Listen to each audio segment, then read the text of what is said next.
Bismillahirrahmanirrahim. Assalamualaikum warahmatullahi wabarakatuh. Perkenalkan, nama saya Agil Ta'al Nafian, NIM 222121181.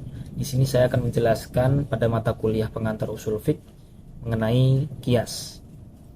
Di sini saya akan membahas pengertian kias, kehujahan kias, rukun-rukun kias, dan ilat. Yang pertama, pengertian kias. Secara bahasa, kias adalah analogi atau menganalogi. Secara istilah, kias adalah menyamakan hukum suatu kejadian yang belum ada ketentuan hukumnya dengan kejadian lain yang sudah ada ketentuan hukumnya karena adanya kesamaan ilat. Baik, berikut adalah contoh-contoh kias. Yang pertama, menentukan hukum halal haram dari narkotika. Narkotika tidak disebutkan dalam Al-Quran dan Al-Hadis. Selain itu, belum ada di zaman Nabi Muhammad SAW. Maka para ulama dan ahli ijtihad kemudian menganalogikan narkotika ini sebagai khamr, yakni minuman yang memabukkan. Sebab sifat atau efek dari konsumsi narkotika sama atau bahkan lebih berbahaya dibanding minuman memabukkan tadi. Sehingga dari kesimpulan bahwa narkotika hukumnya adalah haram. Yang kedua, transaksi sewa menyewa saat azan sholat Jumat, yakni hukumnya makruh. Sebagai ketentuan larangan jual beli pada saat azan sholat Jumat, yakni terdapat dalam Quran surat Al-Jumu'ah ayat 9. Yang ketiga, penerima wasiat yang membunuh pewasiat terhalang untuk mendapatkan wasiat.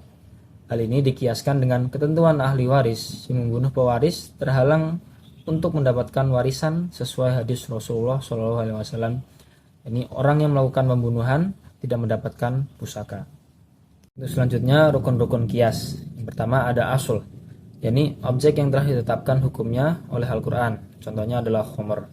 Yang kedua, far'u, yakni peristiwa dan kejadian yang belum memiliki status hukum dan hendak dicari keputusan hukumnya melalui metode kias. Contohnya adalah vodka, ganja, sabu-sabu, dan lain-lain. Yang ketiga, hukum asal, hukum yang diterapkan pada perkara asli berdasarkan kesamaan sifat dan hukum dengan perkara yang serupa. Contohnya adalah haram. Yang keempat ada ilat. Ini suatu sifat yang ada pada asal. Dengan adanya sifat itulah asal mempunyai hukum. Contohnya memabukkan. Yang ketiga, kehujahan kias. Jumhur ulama memandang bahwa kias ini sebagai hujah dan wajib mengamalkannya berdasarkan syar'i. Mazhab Syiah dan Nizam dari Mu'tazilah memandang bahwa kehujahan kias itu mustahil secara akal. Dalil mazhab kehujahan kias. Pertama, Al-Quran. Terdapat pada surat An-Nisa ayat 59. Fa in tanaza'tum fi syai'in farudduhu ila Allahi wa rasuli in kuntum tu'minuna billahi wal yaumil akhir. Yang kedua, sunnah hadis Mu'adz bin Jabal saat diutus ke Yaman. Rasulullah beberapa kali menggunakan kias untuk memutuskan hukum suatu peristiwa, seperti saat ditanya tentang hukum orang yang mencium istri saat berpuasa, apakah membatalkan puasa? Beliau menjawab dengan mengkiaskannya dengan orang yang berkumur. Jadi sudah jelas bahwa kehujahan kias itu sudah tidak bisa dibantahkan lagi. Karena bisa kita katakan bahwa tanpa kias kita tidak bisa memutuskan segala sesuatu yang berhubungan dengan hukum syara'. Ketika melihat problem-problem yang terus terjadi seiring bergulirnya waktu dan bergantinya zaman. Ketiga, ijma' sahabat. Para sahabat ada mengeluarkan pendapat dengan cara kias seperti Abu Bakar dan Umar. Pendapat mereka tidak ada yang mengingkari, maka ini dipandang sebagai ijma'. Yang keempat, akli.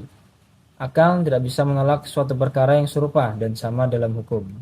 Pengingkaran terhadap kias merupakan pengingkaran terhadap fitrah akal. Ilat. Ilat adalah sifat yang terdapat dalam hukum asal yang digunakan sebagai dasar hukum.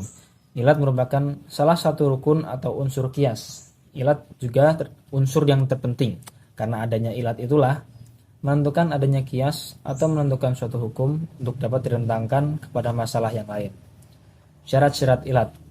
Yang pertama merupakan sifat yang zahir. Yang kedua merupakan sifat yang mundzabit atau bisa diketahui batasannya.